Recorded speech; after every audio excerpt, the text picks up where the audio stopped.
Everyone, my name is Dr. Casey Carlson. I'm the current chair of anthropology at Augustana University and a professor of anthropology. Today, I am the guest speaker for the SDAS March meeting, and I'm going to talk to you guys a little bit about India. While I share my slides here, I was fortunate enough to be able to co-teach a course in India just this last J term. And so that gave me an opportunity to spend almost a month in the country. It was my very first time out there. And tonight I'm going to talk to you about a few different cultural things and some archaeological sites that we were able to see. We were out there for a month, so unfortunately I can't recap the entire thing, but I can give you a little taste of what things were like in India. So I want to start with some things that you've probably heard already. If you know anything about India at all, you have probably heard that the cows are sacred, and that is absolutely true. There are cows everywhere, all over India. They are sacred in the Hindu belief system, and Hindus are actually vegetarian. So you do see cows kind of all over the place. They're just part of everyday life. And another thing you might have heard about in India is these little guys. So there are monkeys in a variety of portions of India, and they do steal things. That is entirely true. This mischievous looking little fellow here with his gold wrapping happened to steal that bag of chocolates from one of our students. So he looks pretty pleased with himself, and he knows that he probably shouldn't have those, but they are all his now. This other little fellow is just eating a piece of fruit that he had actually snatched from another person that wasn't associated with our trip, but we caught a little picture of him enjoying his spoils as well.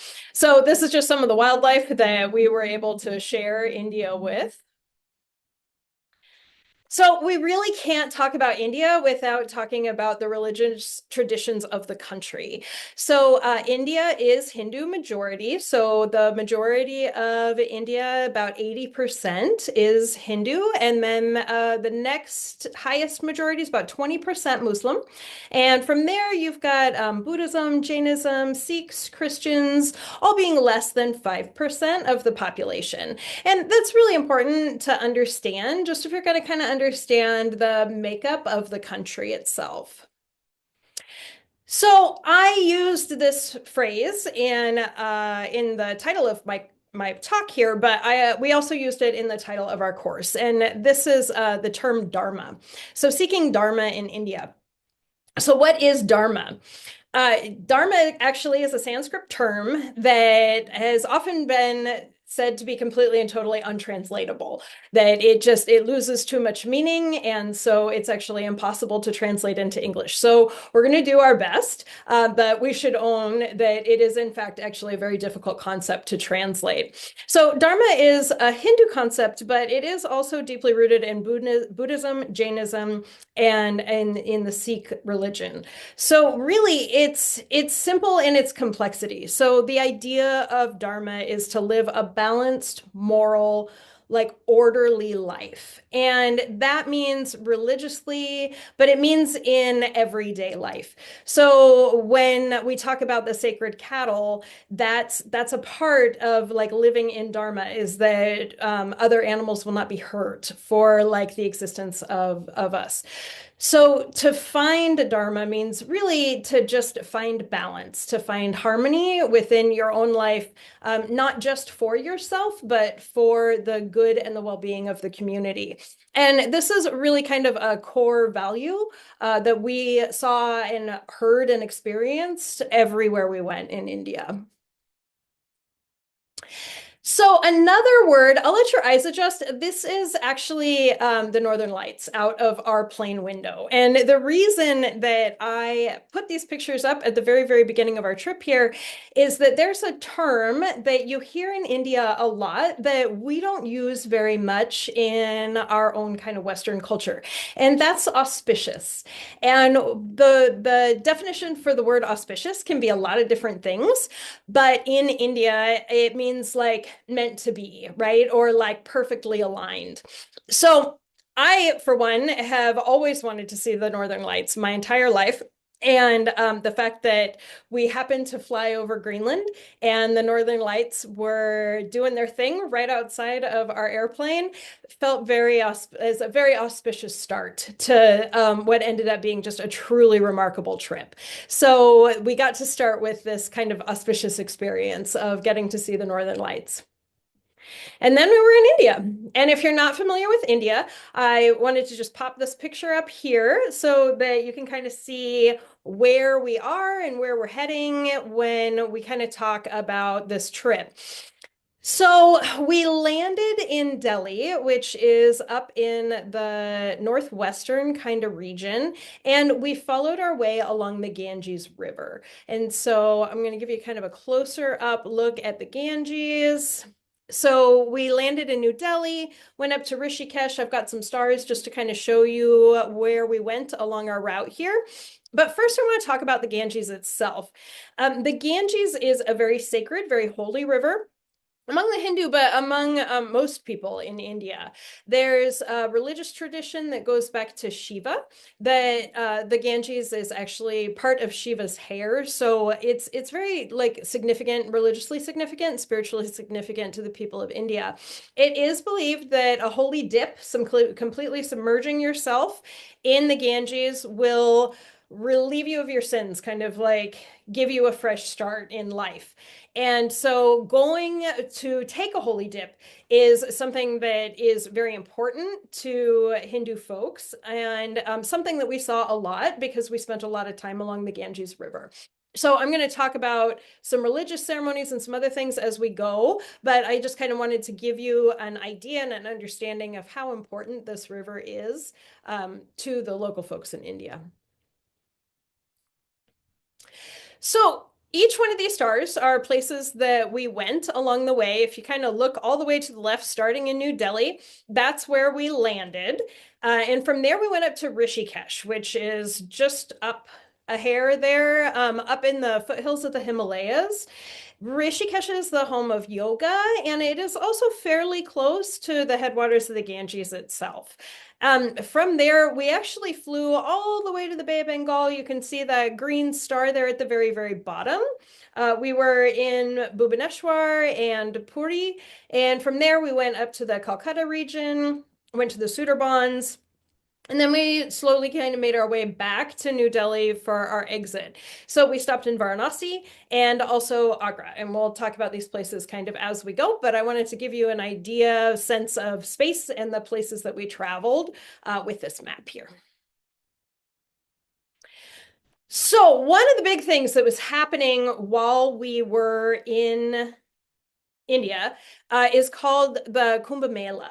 So the Kumbh Mela took place in Prayagraj, which is located here on the map. I would like to kind of point out how close that is to Varanasi because that'll become important later.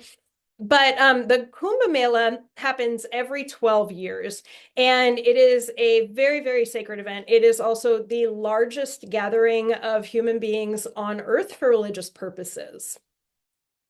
So just to give you a little bit of background, the Kumbh Mela this year started in the 13th of January and actually just wrapped up not that long ago, the 26th of February. So like I said, this is the largest religious gathering on Earth. It occurs every 12 years. So this year, the location of the Kumbh Mela is a convergence of two rivers, and it's always a convergence of rivers, but this year it was a convergence of the Yamuna and the Ganges River. It's also believed that a third river, the spiritual river that we can't see, converges at this time of year in this place as well, which is what makes it such an auspicious and holy place to have the Kumbh Mela. So there's an alignment of Jupiter, the sun, and the moon that occur every 12 years. And so the Kumbh Mela moves every 12 years to these different locations, to these different places where rivers meet with the Ganges. Now, the particular alignment that happened this year of Jupiter, sun, and the moon only happens once every 144 years. So this is like a super significant event to Hindu folks to be able to cleanse themselves in the Ganges at this time at this river. And so in this case, like the river is the temple, right? The river is the church. It is the pilgrimage site. There was when we were there, we were talking. I mean, everybody was asking us if we were there because of the Kumbh Mela, if we knew about the Kumbh Mela, if we had heard about it. We were hearing about the Kumbh Mela everywhere that we went.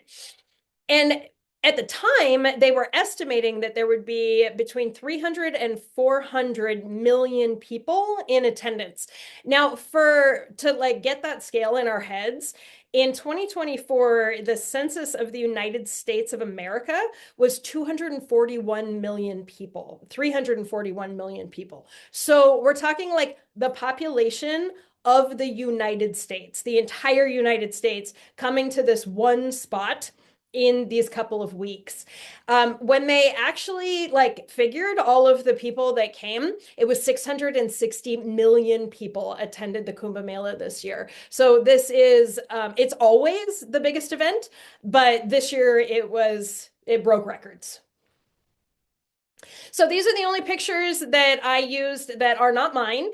We did actually travel through the Kumbh Mela site in by train, and so that was really exciting because we got to stop and actually pick up a bunch of pilgrims that had just left the Kumbh Mela, and so we had an opportunity to hear their stories and just kind of like get the energy and the feel from the people that were coming off onto the train with us. This just gives you an idea of what 660 million people over the course of a few weeks look like. You might have heard in the news that there was a trampling and people did die. This happens every year, every time that they host a Kumbh Mela.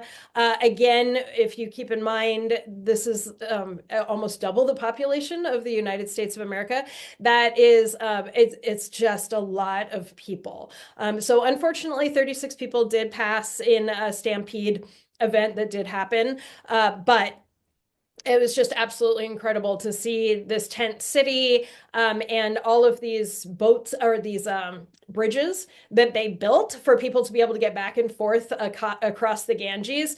This also, aside from just being an absolutely phenomenal and amazing and historic experience, obviously added a lot of people to a region that we were just trying to have our travel course in. So it did complicate our lives a little bit as travelers, and it was really cool to be able to drive through it on a train because I don't think any of us really understood the scope of how big this was until we were truly on the train driving through it. But it gave us a really amazing perspective of how many people could come together in one place for this religious experience. It was really amazing.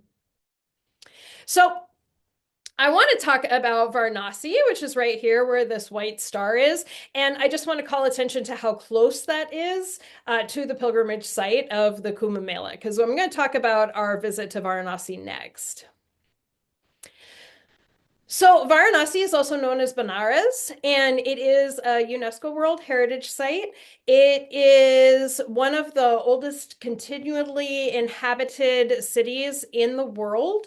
It's over 3,000 years old, being continually occupied. There's archaeological evidence that there were folks around even before then. There's a music heritage that traces back to the Puranic literature. They also are very well known for this teaching method of the Guru Shishya. It's basically just a teacher-pupil tradition of learning. So it's kind of a one-on-one experience where people really do spend a fair amount of time with each other, in this case, learning music, but also learning festivals, rituals, and other things that are going on in Varanasi. The Ghats are basically these stairs that you're going to see along the Ganges, basically everywhere. They turn into kind of religious ritual centers for the arti, which I'll talk about here in a moment. But they fill with people, but they are also markets. And so some of the archaeology that's been carried out at Varanasi actually demonstrates that the Ghats have been in use as early markets, and they're still used as markets today. You can see vendors along the Ghats basically everywhere. And Varanasi is very interesting.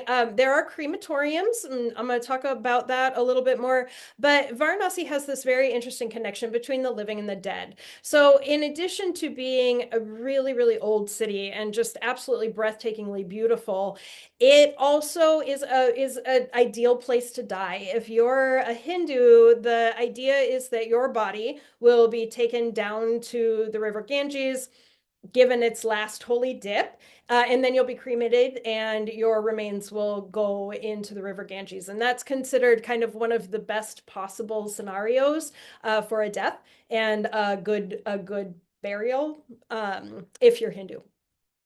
So there's this really interesting convergence of ancient and modern in Varanasi, which we really got to experience when we were out there. So this is an arti. So an arti it's a celebration of life and it's a celebration of the river and of the river Ganges. And it's a blessing. It's a blessing to everyone who is present. And so they do artis at sunrise and they do artis at sunset every single day. And so I want to call attention to this picture here in front of you. You'll see that boat that has kind of a white cage on the top.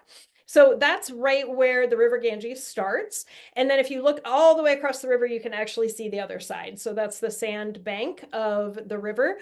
We're sitting at a ghat. So there are stairs that kind of go up behind where this picture was taken. And then you see those stages. That's where the priests will perform the ceremony for the arti. So I want you to just kind of take in where the river is in this image because you can see it because it's daytime. So when the arti started, so remember I told you to keep an eye on that cage for that boat. So if you look on the far side, you can see the cage of the boat, and then look, all of that is river. So everything you see in front of and around that white cage are boats filled with people that had pulled up to celebrate the arti. So the arti ceremony was carried out. Flowers and milk and honey offerings are made to the Ganges. They include all sorts of everyone. They include foreigners. They include everyone in this celebration and all ages. And it's a beautiful event, but there are thousands of people here, like truly tens of thousands of people. Because in addition to going to the Kumbh Mela, Varanasi is also a very auspicious location. It's a place where people go to take their holy dip. So while people were traveling to the Kumbh Mela, they came to Varanasi as well to celebrate the artis and experience kind of this amazing UNESCO World Heritage Site. So I mentioned that they perform cremations. They perform cremations right on the beach, the banks, and the ghats, and that is what you are seeing here. So you'll notice the wood. This is one of the smaller crematorium sites. So this is taken from the river, from the Ganges. We did an arti off of a boat in the morning. And so I want to kind of call your attention to the features of this so that you can kind of understand how this cremation takes place. So if you look down in the lower corner, right by the blue, there's like a wood frame that's just kind of sitting there on the beach. So this is the location where people would put their dead. And if you see it looks like sheets, looks like kind of orange and red sheets laying there on the bank. They would be wrapped in those sheets. So the dead are wrapped in those sheets, placed on those litters, and then taken into the Ganges on the other side of that blue kind of block. And that's where they're given their last holy dip. And then from there, where you see the smoke, that is where their bodies were brought and then cremated right there. This is a very public thing. And I think this is fascinating and also just highlights one of the absolute beauties of India is it's just truly itself in all ways, birth, life, death, it's all mixed up and it's in your face all day long, which is just very different than how we handle this from a Western perspective. We tend to taboo death. We tend to put it away. We don't talk about it. Here, it's happening every moment of every day. They do these cremations in the evening. They do these cremations early in the morning, and you can truly just see them. This is one of the smaller crematorium sites and probably one of the more affordable ones. This is the oldest crematorium in Varanasi. It's huge. And when you look at kind of that blue fencing, the crematorium is on the other side of that blue fencing, mostly to keep nosy foreigners like us from bothering people while they are taking care of their sacred duties here of cremating their dead. You can see all of the wood that is needed. So sandalwood actually is the preferred wood for cremation. It's a holy wood if you're Hindu. And so this is kind of what's happening here on this side of the Ghats, is this very, very old tradition of cremating the dead and then interring their remains in the river Ganges. So Varanasi is just this beautiful, amazing place. You can see this is on the other side of the Ghats is that sandy area I showed you kind of on the other side of the boats at the RT.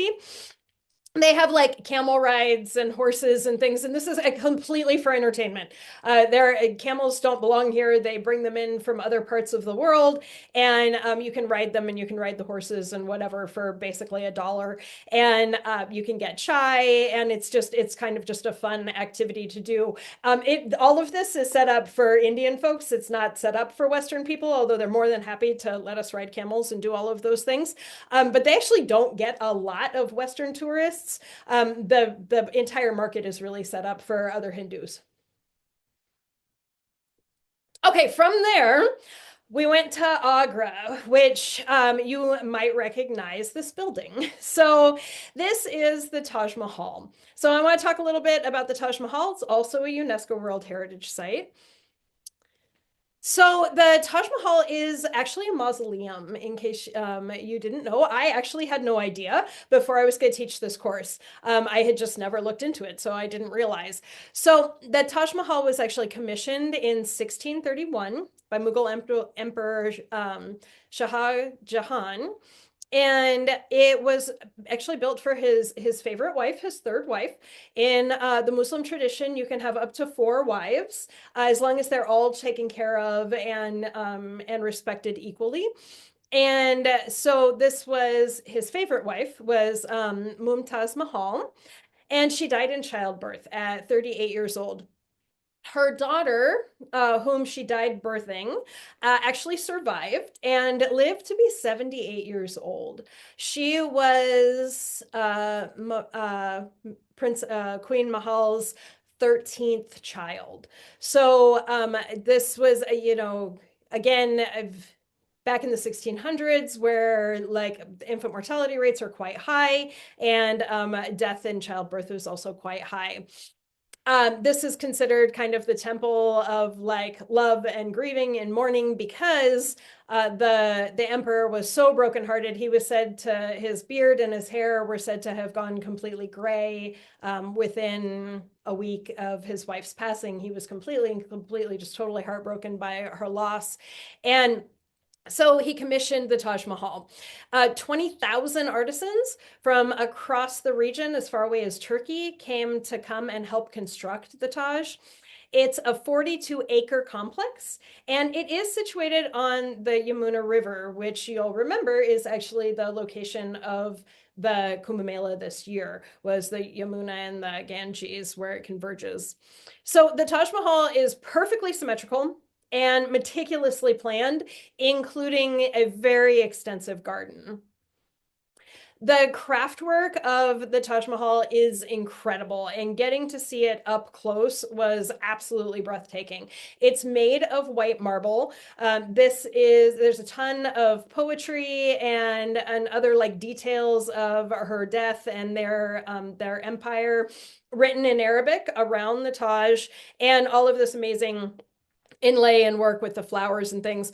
Her tomb is actually centered directly in the center of the Taj Mahal. So it's just interesting when we tend to think of Muslim culture as being male dominated, and this emperor built this entire structure with a mosque and a guest house, and she is the center of the entire thing. When he passed away, he was interred off center inside this tomb with her. So it's just incredible to see. One of the guides held up a flashlight to the marble that was kind of surrounding her tomb. And the way the light shines through it, it glows. Like it's so beautiful. So you can imagine that place filled with candle lights and lanterns. The whole place would have just had a warm glow to it when people were actively visiting and when the community was still kind of engaged in the area. It's an absolutely stunning location. So another UNESCO World Heritage Site and an archaeological site that I wanted to talk about was the Konark Sun Temple. So this again is a UNESCO World Heritage Site, and this is it was constructed in 1250 CE. And it was dedicated to the Hindu sun god Shura. It's supposed to look like a chariot, and there are 12 wheels around the outside of the chariot. It's actually also completely and totally aligned so that the sun crosses over the top. So at sunrise, the light shines directly into one side of the temple, and then at sunset, it sets directly opposite. So it was very carefully constructed to kind of honor this Hindu sun god. Many of the older temples and temples of this time period are actually still active today. You can see them, you can go inside them. The deities are still believed to be present.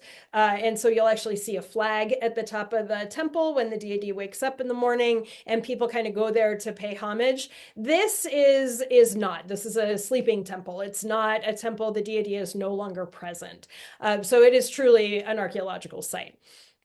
The temple's dance hall connects the site to local Odissi dance music and spirituality, which I'll talk about here in just a little bit. So I just wanted to give you kind of a close-up of some of the carvings outside of the dance hall. The intricate detail of this entire structure is just absolutely breathtaking. And so this is one of the wheels that I mentioned. There were 12 wheels that go around the Sun Temple. And there is, this wheel is very, very auspicious. It's very important in Hindu culture, but it also is believed to have really important connections to Buddhist culture as well. So you'll often see this wheel as being kind of a symbol. And so this is actually the first place that we see it is here at this temple. So lastly, I want to talk a little bit about the Odisha dancers. So this is in the same area as the Sun Temple. Now, back in the day when the Sun Temple was active and the deity was present, there are like the dance temples, the Hindu like worship where the deity actually lives, and then always a kitchen. So all of these temples have always been set up to be places that people could go and get food and worship and spend time. But there was always kind of a soup kitchen aspect to these temples, kind of an expectation and also a responsibility to provide food for people that may be lower caste, that might not actually be able to feed themselves. And so food was always a really, really important part of the Hindu temple systems. So the dancers, the women that worked within these dance halls, lived and worked at the temple within the site, and they were forbidden to perform for the local public. So they performed in the dance halls, and that was it. So in order to share their dance styles with the local public, they actually took young men who would be raised from a very, very young age, and they would be trained extensively to be able to kind of contort their bodies in this way that you can see here in this Odisha dance. And so because they could perform for the public, these young men would grow up being these phenomenal dancers, and they would perform in public places where the female dancers were unable to perform outside of the dance halls. So even today, Odisha dancing is a very, very rigorous and hard way to learn how to dance. And so we were lucky enough to see Odisha dancers at a young age before they reached adulthood that were in various stages of learning how to do this incredibly complicated dance. So they start at like age 5 or 6. They wake up at 4 o'clock every morning. They do massage to like work out their joints to keep them really, really loose so that they can do these like amazing acrobatic dances. And so we were fortunate enough to see this, but also just to have this Odisha dance style stay around in 2025 was also pretty incredible. So that was just a quick taste of what our trip through India looked like. I have a million other stories, and maybe I'll be able to come back and tell some different aspect of our experience at India. But I want to say thank you for coming. And I also want to thank the most incredible students and my colleagues that I got to work with on this particular course. The students were just so open-minded and were just phenomenal the entire time. I could not have asked for a better group of students to run this course with. So a huge thank you to the students, and thank you guys for your attention.